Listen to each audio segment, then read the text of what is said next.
Ustedes saben que hoy una de nuestras cantantes está de cumpleaños hoy. Nuestra hermana Giselle. Felicidades, hija. Como le dijo el hermano Richard, cuando nos preparamos para hacer este servicio y el del domingo, me dice, invitando a personas. Muchas personas celebran infinidades de cosas en el mundo. En Puerto Rico celebran cualquier cosa. Allí sí, verdad que se celebra cualquier cosa. Y yo digo, para las cosas del Señor, cuando uno quiere hacer algo para Dios, ¿cómo las personas a veces se encuentran algo legalista que uno esté haciendo algo para el Señor? Por eso yo siempre le digo, cuando hemos oído y usted oiga personas, si Cristo no nació el 25 de diciembre, ¿por qué los cristianos tienen que estar celebrando eso? Y usted simplemente respóndale, a mí no me importa el día. Yo sé que Él nació, es mi Salvador, mi Redentor y Él vive. Y ahí con eso lo arregla todo. Porque a nosotros no nos importa el día, a nosotros nos importa es que estamos celebrando todo lo que Él hizo. Y eso es lo importante. Entonces, yo esta noche, amado, yo invité a 7 hermanos, maestros de aquí, bueno, 6, conmigo 7. 5 porque uno se me enfermó, entonces ahí me tocan 2 palabras, para que compartieran con nosotros las últimas palabras, las últimas frases que el Señor dijo en la cruz del Calvario. Entonces, yo le dije a ellos que esto era una cápsula, una reflexión. Yo no sé cuántos de aquí, de los que nacieron en los años 50, como su pastor, se acuerdan, creo que era argentino, un predicador que salía en toda la radio, porque era de la época de Luis Palau, que se llamaba el hermano Pablo. Cuando yo conocía al Señor en la iglesia bautista Betel de Puerto Rico, yo comencé a oír al hermano Pablo, y este hermano predicaba un sermón en 5 minutos en la radio. Yo me quedaba, wow, ¿cómo él puede hacer eso? Entonces yo le dije a los hermanos, tienen de 5 a 10 minutos cada uno.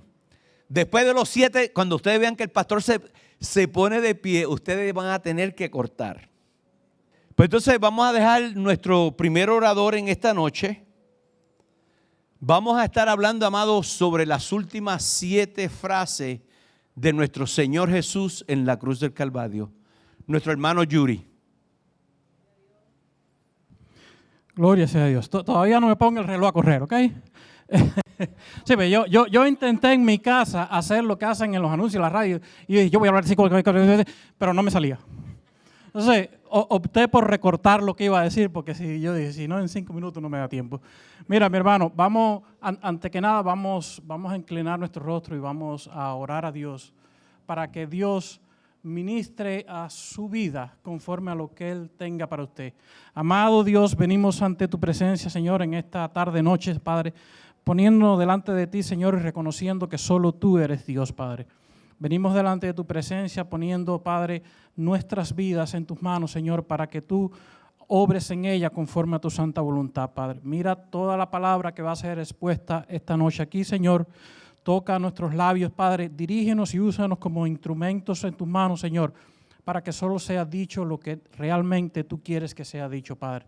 En el nombre de Jesús, escúdanos y escóndenos detrás de tu cruz, Padre, para que no sea nuestro rostro y nuestra presencia la que se vea, sino sea tu rostro y tu presencia que ministre a cada una de las vidas. En el nombre de Jesús. Amén. Pues nada, como le dijo el pastor quiso hacer algo diferente y nos dio una porción a cada uno, y la mía es la primera.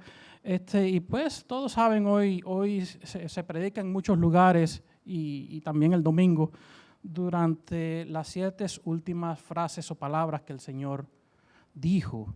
Todos sabemos que durante el ministerio terrenal de nuestro Señor Jesús, predicó muchas veces, habló en parábolas, sanó muchas personas, repartió panes, hizo todo tipo de milagros. Pero llegado el momento de la crucifixión, el Señor ya montado, clavado sobre la cruz, dijo 7 frases que quedaron reflejadas en la Biblia, y es lo que hoy vamos a abordar. Y la mía, pues, es la primera palabra que el Señor expresó. La encontramos en Lucas 23:34 y dice así: y Jesús decía, Padre, perdónalos, porque no saben lo que hacen. Cuando yo leí esta primera palabra, lo primero que me llamó a la atención fue precisamente cómo el maestro, primero que nada, se encomienda al Padre. Primero que nada, lo primero que de su boca sale es la palabra Padre. Si buscan en el diccionario lo que significa Padre, muchos significados. Pero me llamaron la atención que dicen los diccionarios que Padre es origen, Padre es principio, Padre es autor, creador, fundador de algo. Me llama tan poderosamente la atención que lo primero que Jesucristo hace es decir, Padre, a ti, al originador, al creador, a ti me voy a dirigir. Perdónalos porque ellos no saben lo que hacen. Puedo ver cómo en este momento tan terrible de la vida del Señor se manifiesta esa dualidad entre el hombre que vino a la tierra tratando de dejar a un lado la divinidad, porque divinamente él podía pasarse eso, pero ese no era el plan. El plan era que el maestro, como un hombre y como un cordero, fuera hacia la cruz y como un hombre mortal muriera en la cruz, porque el plan era más allá que esto. El plan de Dios era que Jesucristo pudiera morir como un hombre para redimirnos de nuestros pecados y a los 3 días resucitara como el Dios que es. Resucitara para vencer la muerte, resucitara para al final darnos esa redención que nosotros tenemos. Y seguidamente pues entra lo crucial de esta primera palabra, que es el momento cumbre de misericordia de Dios, cuando Dios dice, perdónalos. No le tengas en cuenta esto. Perdónalos. Lo que veo aquí es cómo Jesucristo inicia esta cantidades de frases que Él expresa en sus últimos momentos sobre la tierra, empezando con el perdón. Porque miren, mi hermano, el perdón es la piedra angular de la iglesia cristiana. Si no perdonamos, de nada sirve. Si no perdonamos, mire, Mateo 5:44 dice, pero yo os digo, eso lo dijo Jesucristo, amaos a vuestros enemigos y orad por los que los persiguen. ¿Y sabe lo que hizo Jesucristo aquí? Puso en práctica lo que Él enseñó. Los voy a perdonar, voy a interceder a Dios por ustedes, aunque me están matando. Yo pido que ustedes lo perdonen, porque esos soldados y esas personas que llevaban a Jesucristo allí realmente no lo habían reconocido, no sabían lo que estaban haciendo. Pero más que esto, más que este perdón hacia estas personas que físicamente lo estaban injuriando, Jesucristo estaba dando una lección a ellos mismos y a nosotros hoy en día. Aún por cualquier dificultad que usted pueda pasar, aún por el momento más terrible que usted pueda pasar, lo que Cristo quiere que nosotros hagamos es perdonar.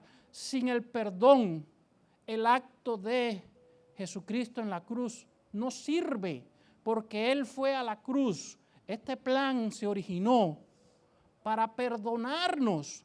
El perdón está implícito en el plan maestro de Dios, de que Jesucristo viniera a la tierra, fuera a la cruz, muriera por perdón y resucitara al tercer día para darnos la victoria.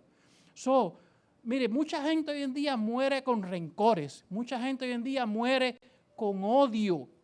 Y Cristo nos está enseñando en esta palabra que debemos perdonar, no importa la afrenta. No, peor que esto, no lo va a pasar. Lo estaban crucificando. Y aún así, el Señor clamó al Dios de los ejércitos y le dijo, Padre, perdónalos porque ellos no saben lo que hacen. Amén.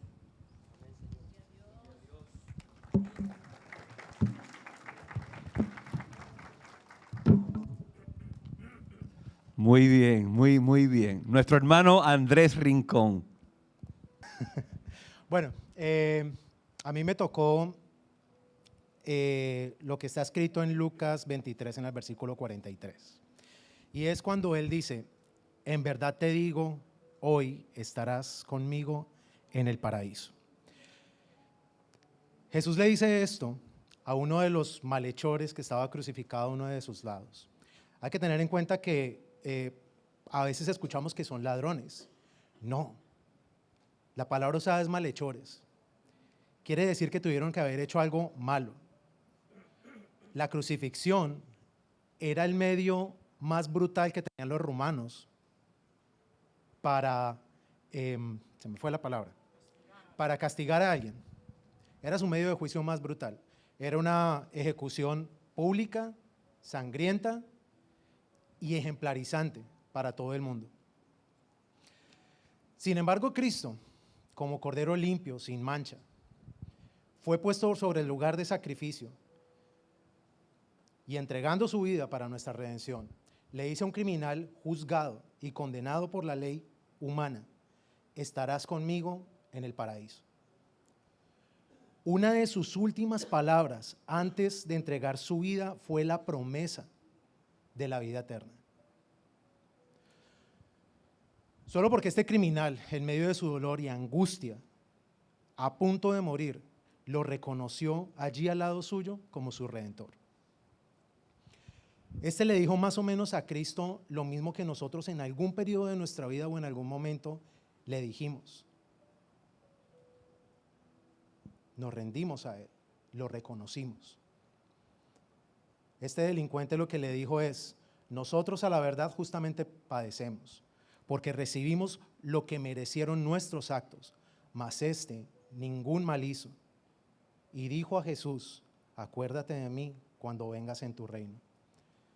Si el ladrón en su agonía vio y reconoció a uno que sufría igual que él, que estaba crucificado con él, a su Salvador y a su Mesías, nosotros que sabemos que Él resucitó, que cumplió cada una de las profecías escritas desde el mismo Génesis hasta Apocalipsis, que sabemos que como dijo Juan en Apocalipsis, vendrá, regresará por nosotros, con poder y gloria, nosotros también tenemos la promesa de que estaremos con Él en el paraíso. En 1 Tesalonicenses 4, del 16 al 17 dice, pues el Señor mismo descenderá del cielo con voz de mando, con voz de arcángel y con la trompeta de Dios. Y los muertos en Cristo se levantarán primero.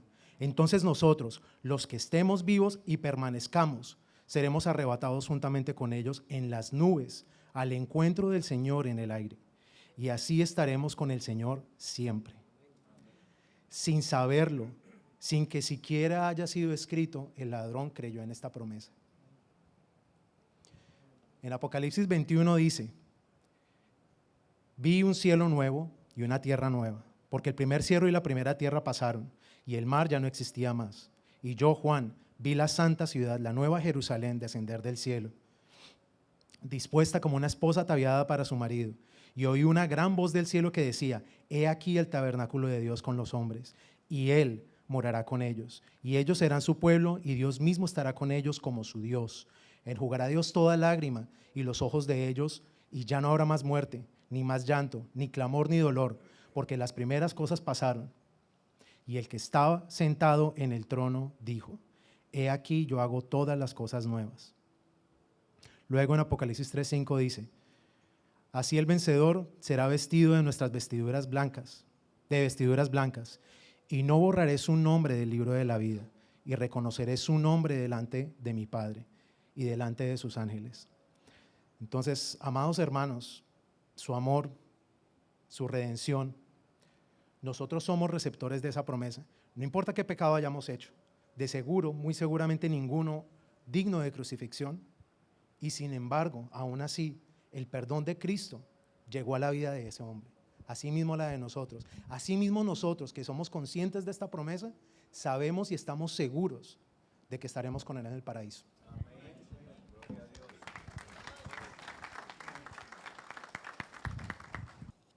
Ahora nuestro hermano Richard Rondón.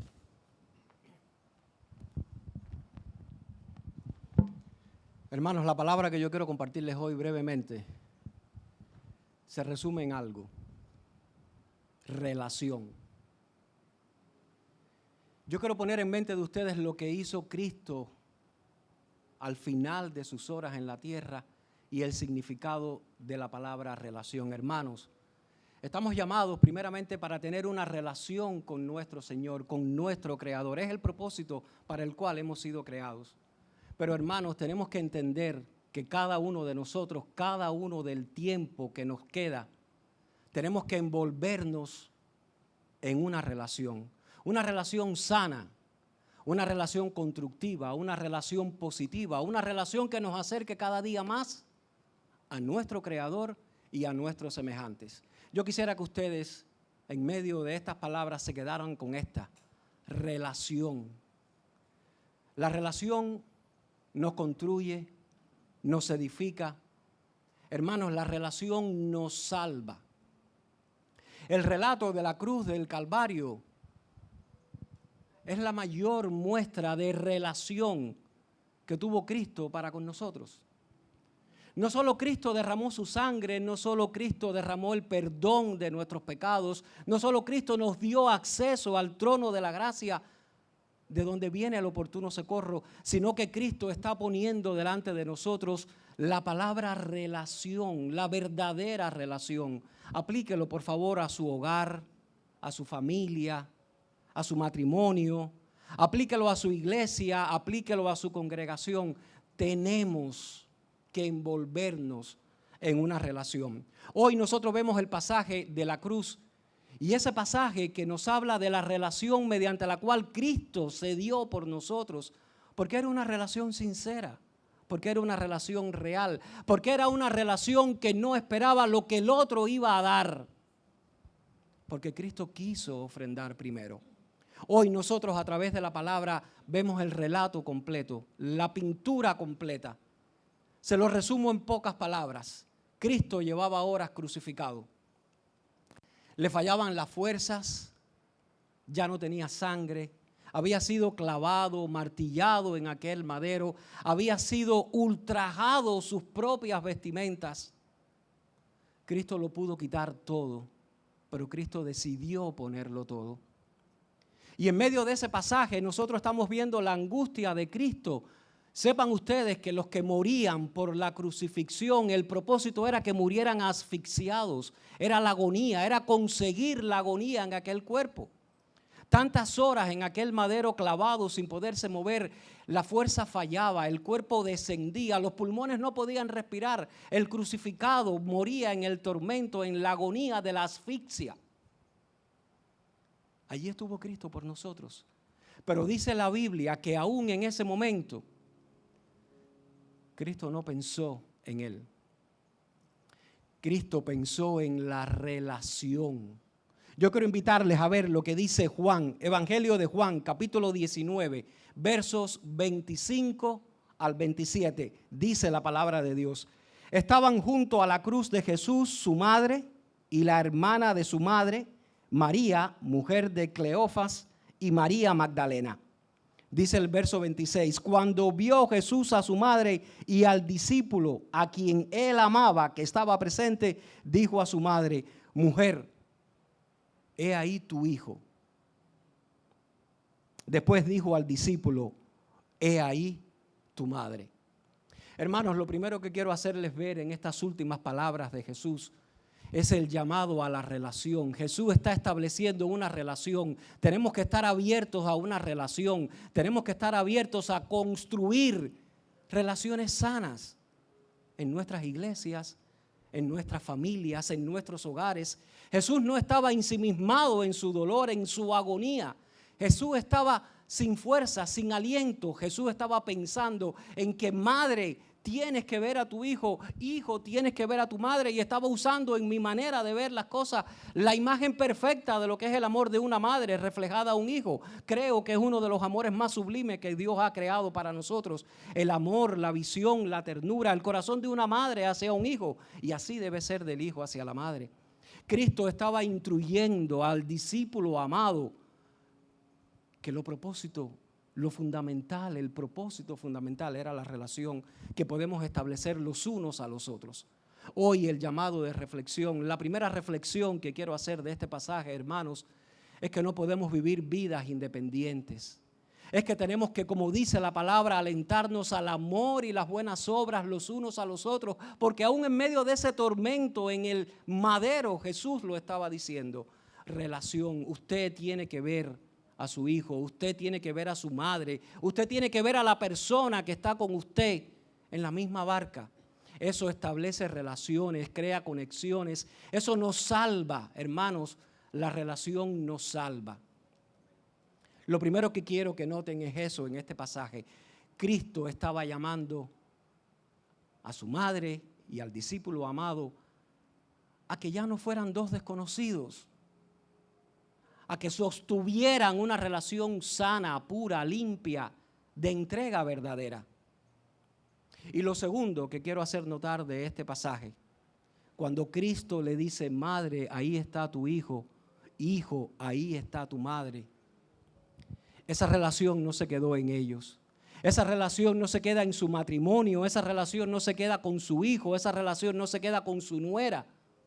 No. Es que esa relación como un solo cuerpo, como un cuerpo de Cristo, nos va a llevar a Cristo. La segunda reflexión que tenemos que aprender de este pasaje, que esa relación que establecemos con nuestros hermanos, con nuestros prójimos, con nuestra familia, es la que va a evidenciar la relación mayor que sostenemos con Cristo.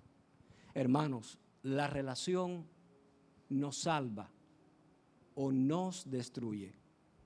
Seamos conscientes de que Cristo estaba allí en ese momento por la relación que tenía con nosotros. Nadie está ajeno a esa relación. Todos necesitamos esa relación y todos tenemos disponible esa relación. De usted depende acercarse en una verdadera relación al que murió aquel día en la cruz. Nuestro hermano Jorge Ramírez. Bueno, yo no traje para que... pero ahora vine con la idea de entender que cuando dice ahí en Mateo 27, 45 a 48, dice, y de la hora sexta hubo tinieblas sobre toda la tierra hasta que la hora novena. Cerca de la hora novena, Jesús clamó en gran voz, diciendo, Eli, Eli, lama sabachthani. Esto es, Dios mío, ¿por qué me has desamparado?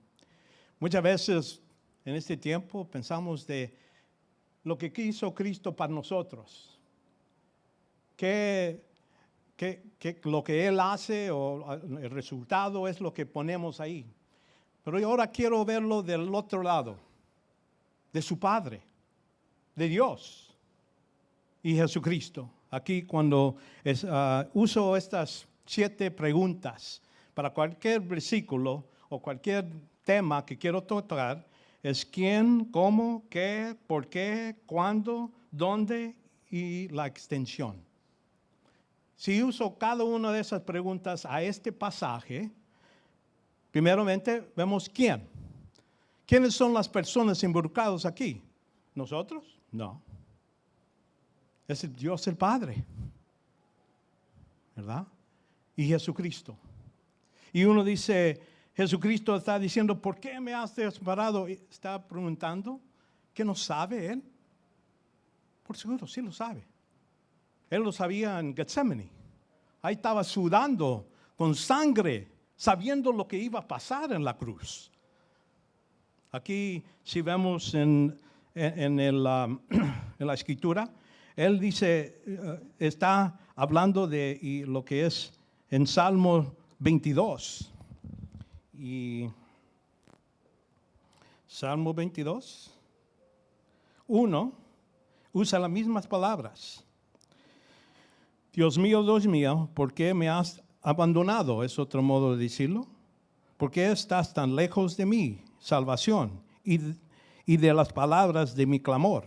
Dios mío, del día clamo y no respondes. De noche, pero no hay para mí reposo.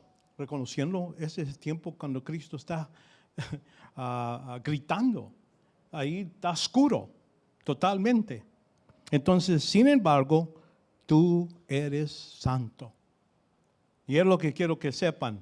Cuando Cristo está ahí, Él está usando este pasaje para darnos cuenta de por qué está ahí en la cruz. Porque Dios es santo, ¿verdad? Y por eso, siendo santo, viendo que Dios es uno que cita juzgar. Es parte de Él, lo que Él es. Él es amor, pero más importante, porque vemos que Él amaba a su Hijo, pero para Él su santidad era tan importante que hasta hizo castigar a su propio Hijo. Yo quiero que sepan ese dolor. Lo más fácil que Dios podía hacer era crear el mundo. Es fácil, porque Él nomás necesitaba decirlo. Pero para salvarnos, hizo una obra más difícil. Matar a su propio Hijo. Y vamos a decir, cuando dice, ¿por qué me has desamparado?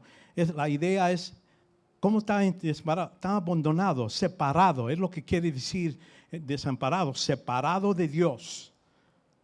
Durante toda la vida de Cristo, todas veces le decía casi 180 pasajes.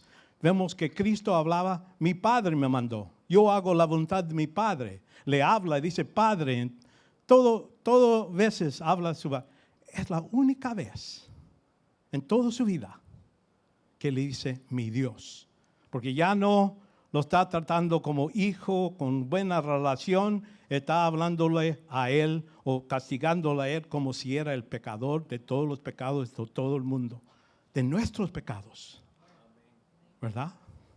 Y por eso vemos que esto es, así está, esto es una demostración de lo que es la ira de Dios.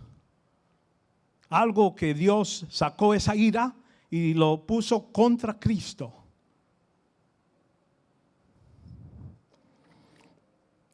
Y vemos que cuando esto indica muerte, cuando separación de Dios. Eso desde el principio, cuando Adán pecó, o le dice antemano, dice, el día que comerás de ese árbol, morirás.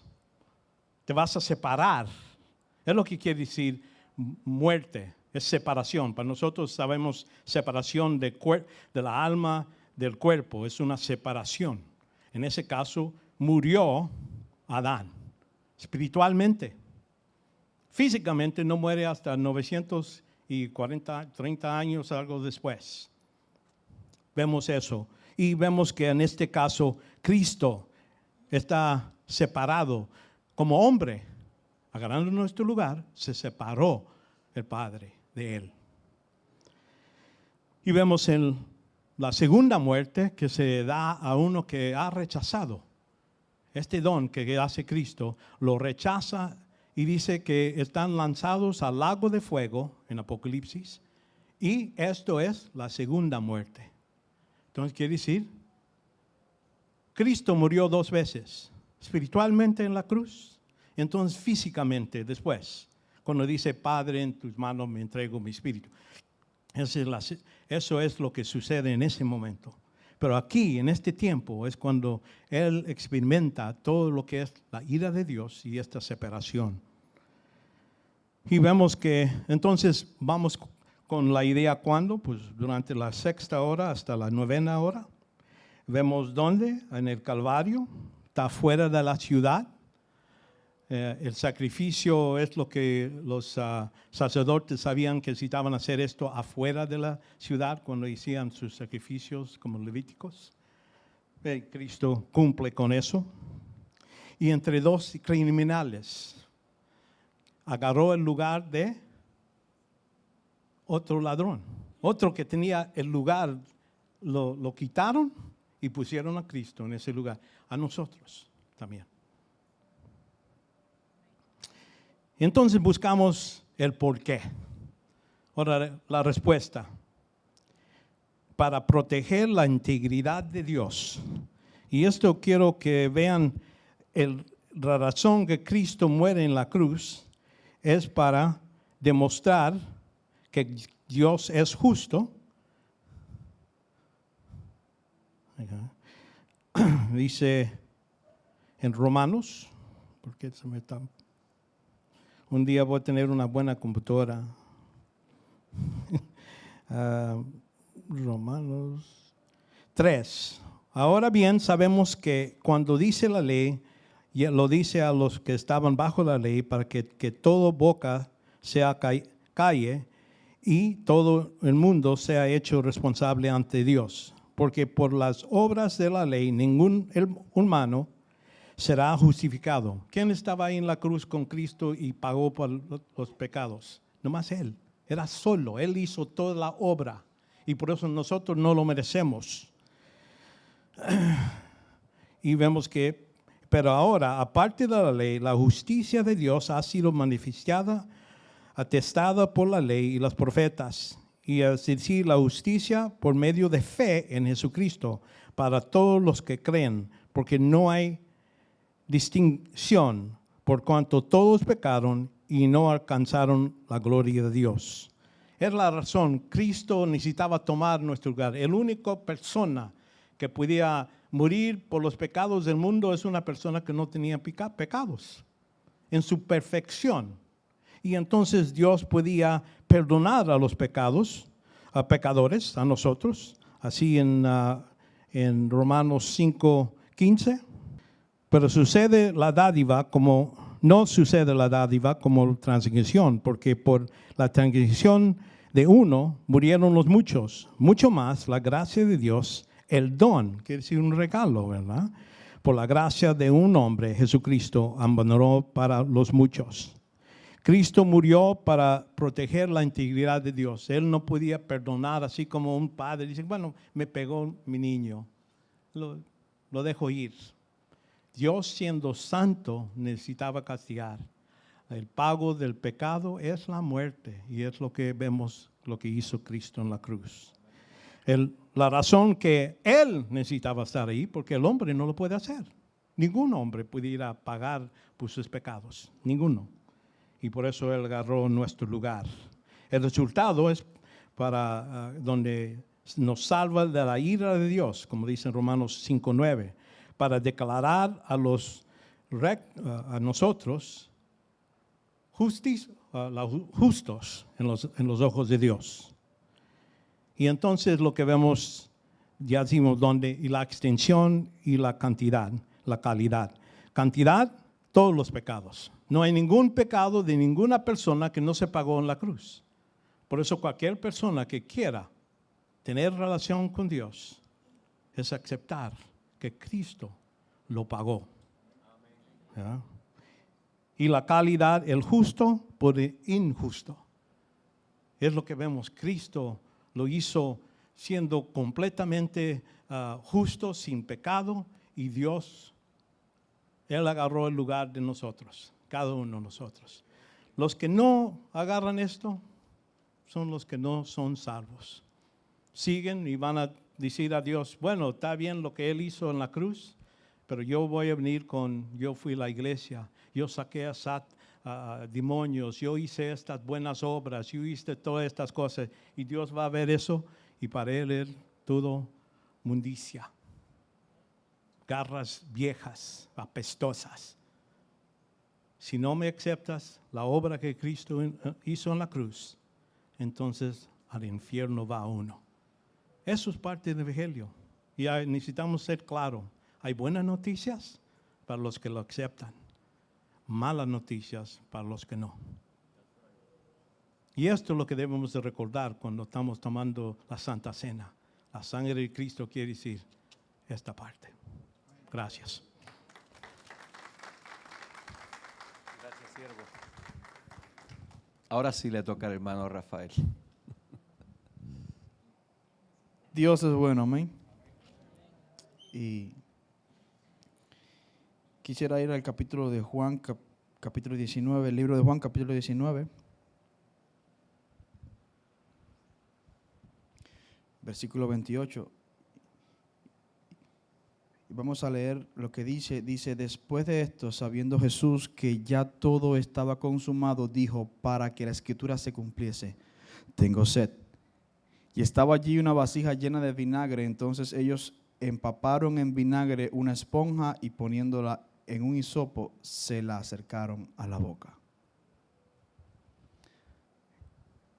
Yo nunca me había detenido tan a fondo y le doy gracias a Dios por eso. Nunca me había detenido tan a fondo en estudiar una de las 7 palabras en particular. Siempre me había tocado pues dar la panorámica, pero cuando yo me pongo a investigar a profundidad la asignación que me da de la frase número 5, cuando Jesús dice, tengo sed, yo comienzo a descubrir una serie de cosas que realmente me impactaron. Y la primera vez que muchas personas y muchos teólogos dicen que Jesús fue preparado por Dios para que no sufriera en la cruz. Muchas veces dicen que Jesús fue preparado para que cuando le ocurrió todo lo que le ocurrió en la cruz, Él no padeciese. Sin embargo, la Biblia nos enseña todo lo contrario. En esta parte donde Jesús pide que le den de beber, cuando dice, tengo sed, estamos teniendo la prueba fehaciente de que estaba sintiendo las mismas necesidades fisiológicas que un ser humano. O sea que aquí no hubo anestesia, aquí no hubo pasadera de mano, como decía el hermano, aquí no hubo nada, aquí el Señor sufrió físicamente y sintió físicamente todo lo que un ser humano siente cuando se le hacen todas estas clases de cosas. Y si vamos a los versículos de el Evangelio según Mateo y el Evangelio según Marcos, anteriormente cuando el Señor le pide que le den de beber, le intentan dar vinagre con mirra. Y Jesús se niega a tomarlo. ¿Y sabe por qué? Porque en esa época a las personas que estaban en esta condición se les daba esta preparación en forma de un analgésico. Era como si usted se tomara una pastilla para sentir menos dolor del que estaba sintiendo. Y la única vez que el Señor accede a tomar vinagre es cuando en el versículo 8 dice, después de esto, sabiendo Jesús que ya todo estaba consumado, dijo, tengo sed. Y dice en el versículo 30, cuando Jesús hubo tomado el vinagre, o sea que Jesús esta vez aceptó el vinagre. Y vemos cómo el Señor se negó a adoptar y a tener cualquier cosa que le inhibiera en alguna capacidad o en alguna forma el sufrimiento por el cual Él debía pasar. Y no fue hasta el momento exacto donde ya Él supo que había sido consumado que el Señor decide tomar el vinagre. Ahora bien, algo curioso es que Jesús inicia su ministerio con hambre y finaliza su ministerio con sed.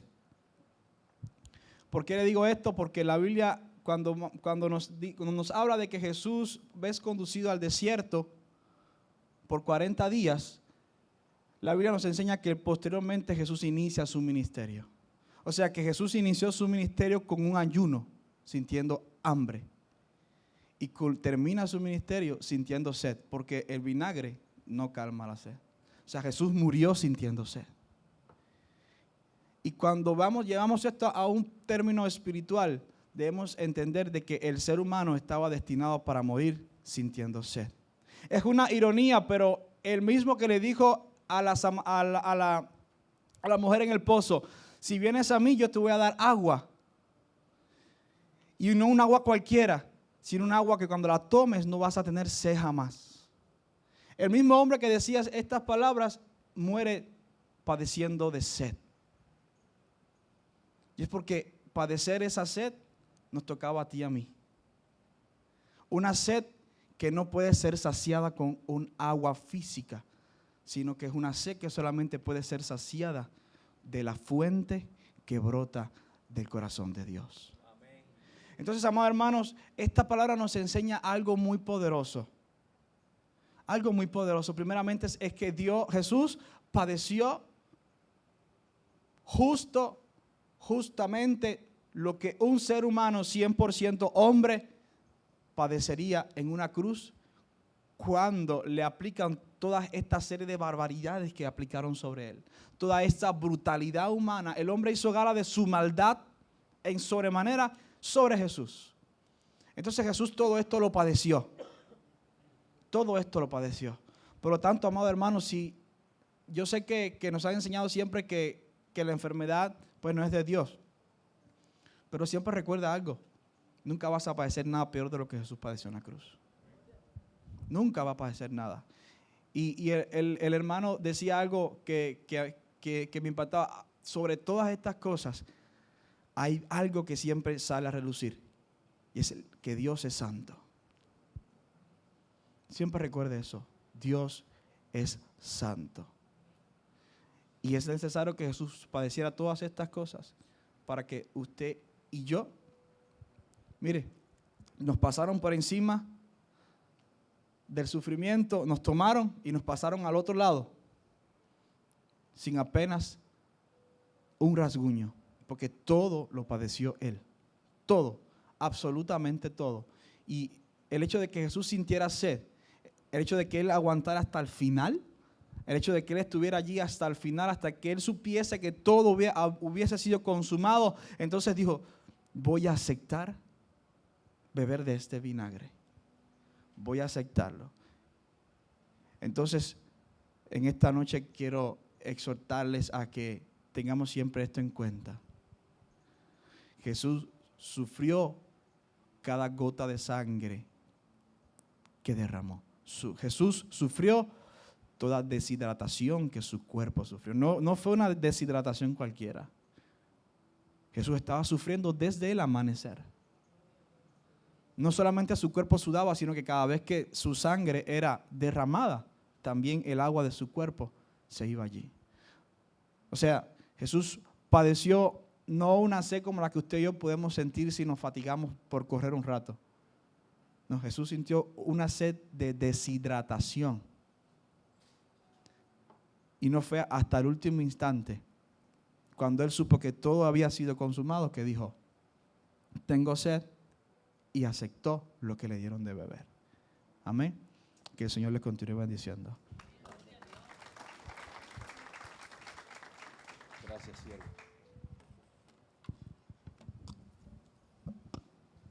A mí me tocan las últimas dos frases.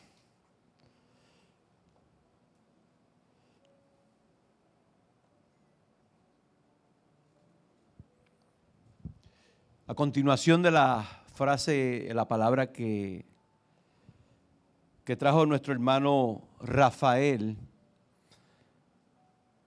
yo utilizando el mismo capítulo, Juan 19:30, después de que él probó ese vinagre, su sexta palabra fue consumado es.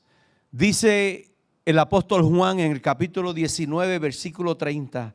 Entonces Jesús, cuando hubo tomado el vinagre, dijo, consumado es. Amado, el apóstol Juan relata que de nuevo Jesús gritó a gran voz Pero note que existe una diferencia. Esta vez, en lugar de lanzar un grito de angustia desesperada de sus labios, salió un grito de una victoria gloriosa. Cuando Él dijo consumado es, amado, no hay nada que nadie pueda hacer en este mundo para que tú puedas ser salvo. Solamente la sangre de Cristo Jesús, como dijo también nuestro hermano Jorge, es la única que podía salvarnos. La escena muestra la satisfacción de nuestro Salvador. Se extiende mejor si ponemos como trasfondo 2 versículos del libro de Proverbios. Nos dice Proverbios 13:12. La esperanza que se demora enferma el corazón, pero el deseo cumplido es árbol de vida. Y el versículo 19, deseo cumplido es dulzura para el alma. El Señor en ese momento se sintió satisfecho cuando dijo consumado es. Su asignación había sido completada. No solo se había cumplido el deseo de nuestro Salvador, que Él ya lo había logrado ya su meta de realizar la expiación del pecado por nosotros los seres humanos. Todo había resultado conforme al plan de su Padre. La realización del deseo de Dios fue dulzura para el alma de Jesús. Y con gran satisfacción proclamó fuertemente su triunfo diciendo, consumado es. Esta es una maravillosa verdad revelada por el Espíritu Santo. Cristo vino para hacer la voluntad de su Padre y para cumplir hasta el último detalle por todo lo que Dios quería que Él hiciera por ti y por mí. Para ser más específico y describir con más profundidad esta verdad, podemos decir que la voluntad del Padre quedó cumplida en 4 aspectos. El primero, tremendo, amados. Algo que nos ha dado acceso a ti y a mí, a Dios el Padre. El velo del templo se rasgó en 2 desde arriba hacia abajo. Usted debe recordar que mientras las personas vivían bajo el peso de pecado y reinaban las tinieblas y estas eran separaban a la humanidad de la gloria de Dios, lo que se conocía como el lugar santísimo.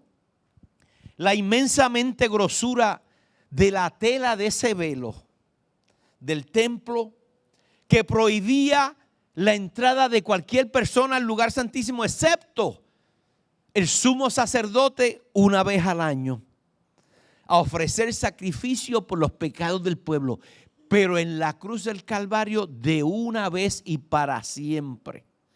Por eso fue que ese velo se rasgó, porque ahora ya no hace falta hacer ningún sacrificio por nuestro pecado, porque ya el Señor lo hizo por nosotros. El único que podía entrar era el sumo sacerdote. En su muerte, amado, Cristo nos abrió paso a través del pesado velo de las tinieblas de la muerte y nos dio acceso a la brillante luz de la gloriosa presencia de Dios. Jesucristo, nuestro sumo sacerdote, lo hizo de una vez y para siempre. Ahora tú y yo tenemos acceso al Padre. No necesitamos ningún intermediario. Tú no tienes que pedirle al pastor que ore por ti. Ahora tú mismo ya tienes acceso por eso que hizo Cristo en la cruz del Calvario. Tú no tienes que ir a hablar con ningún sacerdote, con ningún ministro, tú mismo. Por el sacrificio que hizo Jesús en la cruz del Calvario, ya Él nos dio ese acceso. La segunda prueba de que el Salvador cumplió todas las demandas divinas es que Cristo resucitó de los muertos. La resurrección y la ascensión demostraron que la muerte de Cristo fue suficiente para salvarnos a todos nosotros y al pueblo de su pecado. Su resurrección significa el triunfo de Dios sobre la tumba. De eso vamos a estar hablando el domingo. Tercero, Cristo fue aceptado de nuevo en el cielo. Y después de haber resucitado de los muertos, Jesús ascendió para tomar el lugar que le pertenece a la diestra de su Padre. Su retorno triunfante, amados, a la gloria reflejaba su victoria decisiva en esa cruz del Calvario. Cuarto, el Espíritu Santo fue enviado después de que Cristo ascendió al Padre. Miren qué glorioso amor cuando le dijo a sus discípulos y nos dice a nosotros que no estamos solos. ¿Cómo yo te pudiera explicar de que tú que has sido sellado por la sangre del Cordero, el Espíritu Santo mora en ti? Su signo de exclamación divina, cumpliendo la promesa que Jesús le hizo a sus discípulos de que le enviaría un consolador. Amado, tú y yo lo tenemos. Si tú has sido sellado con la sangre del Cordero, si tú has aceptado a Cristo como tu Salvador, tú tienes ese consolador que te acompaña a todos los lados. El grito final de Cristo al exclamar consumado es, confirmó la eterna sentencia divina sobre Satanás, el enemigo de nuestras almas. La muerte y la tumba en un tiempo poderosas armas del maligno régimen de Satanás fueron eliminadas de su arsenal por la abrumadora victoria de nuestro Cristo sobre el pecado. Con un solo golpe, Dios despojó a Satanás de su poder y selló su destino eternamente.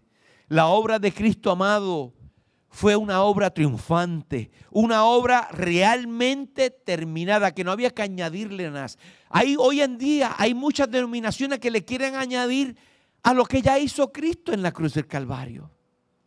Tú y yo no podemos hacer nada por nuestra salvación. Ya Cristo pagó el precio por nuestros pecados. La séptima palabra y última palabra de nuestro Señor en la cruz del Calvario fue esta gloriosa palabra: Padre, en tus manos encomiendo mi espíritu. Amado, la historia de la muerte de Cristo es cautivante y está llena de muchas lecciones. Así como aprendemos lecciones penetrantes y poderosas de las palabras que Jesús dijo durante su perfecta vida terrenal, así aprendemos otras de las tiernas cosas que dijo apenas pocos momentos antes de morir. En la historia verdadera sobre nuestro Señor Jesucristo encontramos hermosas lecciones, no solo respecto al gran significado de su muerte, sino también acerca de la vida que nosotros podemos tener. Quienes antes estábamos muertos bajo nuestros delitos y pecados. La posición nuestra por nuestro pecado era haber recibido el castigo que recibió en la cruz del Calvario. Sino también acerca de la vida que podemos tener, pero que ahora Él nos ha dado vida eterna debido a la muerte del justo Hijo de Dios. Las palabras finales del Salvador en Lucas 23, del 44 al 46 dice: era ya como la hora sexta, cuando descendieron tinieblas sobre toda la tierra hasta la hora novena. Al eclipsarse el sol, el velo del templo se rasgó en dos, y Jesús clamó a gran voz diciendo: Padre, en tus manos encomiendo mi espíritu. Y habiendo dicho esto, nuestro Señor y Salvador entregó su espíritu y expiró. Dios soberanamente, amado, eligió a un médico como Lucas, que prolijamente, o mejor dicho, sinónimamente, municiosamente y cuidadosamente relatara los momentos finales de la vida de nuestro Señor Jesús de una manera históricamente precisa. Parece como si fuera un reportero de la cadena de televisión.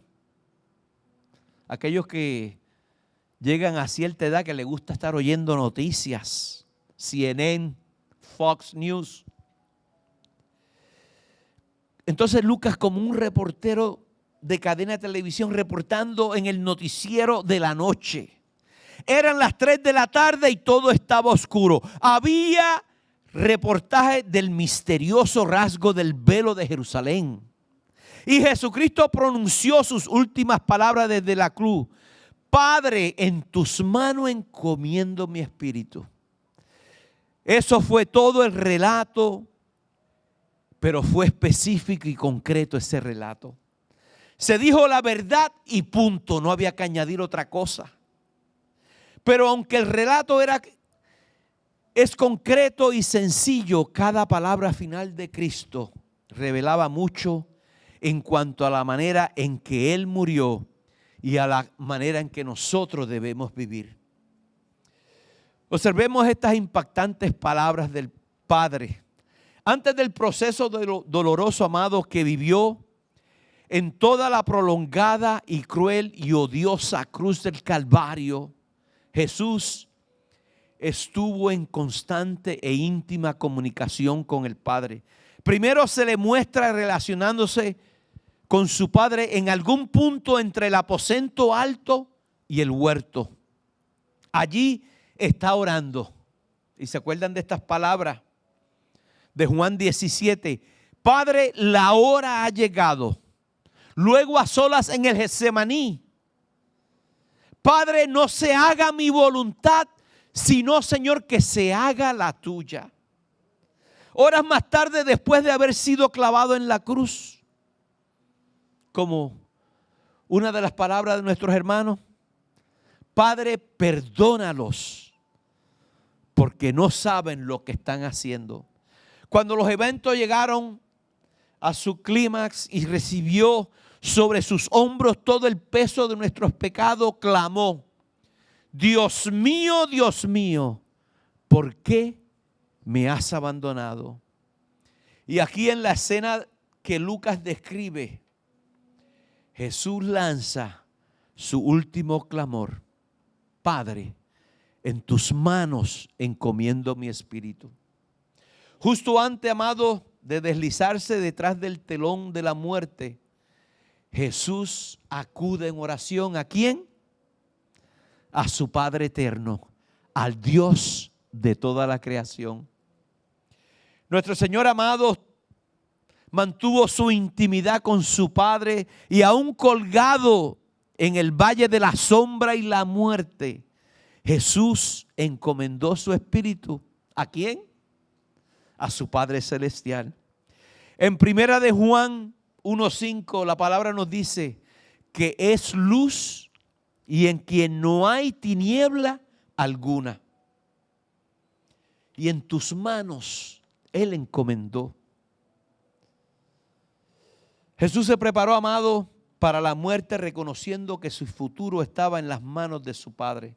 Hasta el momento en que se entregó al cuidado de su Padre, hombres impíos tenían cautivo a Jesús.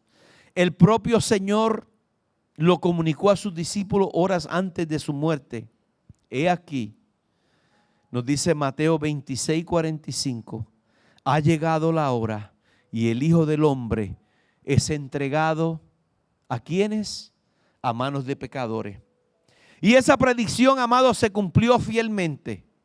Manos pecadoras lo traicionaron, lo ataron y lo llevaron encadenado como si fuera un perro callejero. Qué triste fue la muerte de nuestro Señor. Manos pecadoras lo azotaron, lo abofetearon en la cara. Manos pecadoras le clavaron en una viga, lo colgaron por sobre el suelo. Estas manos crueles asestaron golpe tras golpe de injusticia y odio contra aquel que les había mostrado amor y misericordia. Esta palabra, amado, en tus manos encomiendo. Esta palabra indica la acción de la oración gramatical en preparación para su viaje por la muerte. Jesús voluntariamente encomendó su espíritu. ¿A quién? Aquel de quien podía tener cuidado, a su Padre. Pero ¿cómo podía hacer esto si estaba llevando los pecados del mundo? ¿Cómo podía Jesús esperar un tratamiento de tanta gracia de parte de Dios que poco antes le había vuelto la espalda? Veamos Marcos. Esto lo encontramos en Marcos, pero no lo voy a leer. Si no, vayan conmigo a primera de Juan 2. Dice el versículo 1 y 2. Hijitos míos, os escribo estas cosas para que no pequéis. Y si alguno peca, abogado tenemos para con el Padre, a Jesucristo el justo. Él mismo es la apropiación por nuestros pecados, y no solo por los nuestros, sino también por los del mundo entero. Cuando Adán y Eva pecaron en el huerto, amados, se encendió la ira de Dios contra la niña de su creación, que fuimos nosotros, los hombres. Sin embargo, el sufrimiento de Cristo en la cruz del Calvario fue propicio y esa ira fue alejada de Dios.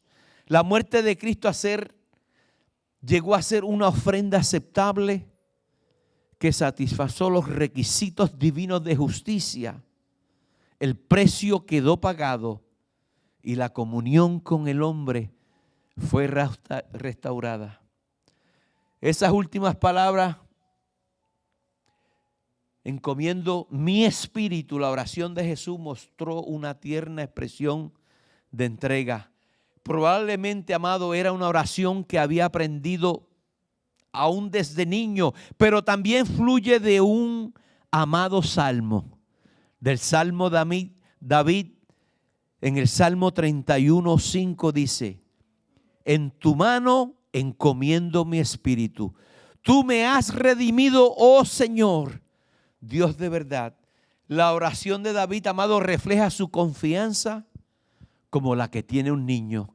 Él confiaba en la provisión de la gracia del Padre, no solo en la vida, sino también en la muerte. Lo hemos notado al estudiar los últimos momentos de nuestro Señor, las 7 palabras que han oído ustedes en esta noche, que Él expresó con confianza en el cuidado de su Padre, incluso a un momento antes de morir. Después de reclamar sus últimas palabras, nuestro Salvador murió. Ante que el eco de su clamor se apagara, el Rey glorioso del cielo, el Dios encarnado, salió de su estropeada envoltura física y pasó a los brazos de su Padre. Entonces el dolor y el sufrimiento cesaron y un escarnecedor silencio flotaba en el aire. La ejecución se había acabado y la muerte de Cristo quedaba terminada. Allí simbólicamente su sudario estaba envuelto, el pago por los pecados del mundo entero. A Él sea toda gloria y honra por los siglos de los siglos. Gloria a Dios.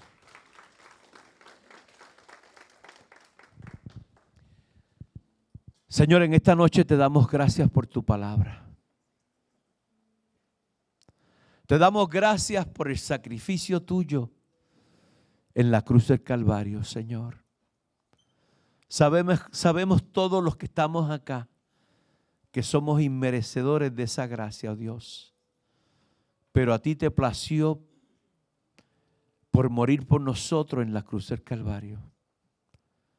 Yo te pido, Señor, si en esta noche hay alguien, oh Dios, que a lo mejor quiera tomar alguna decisión por ti, el altar está abierto.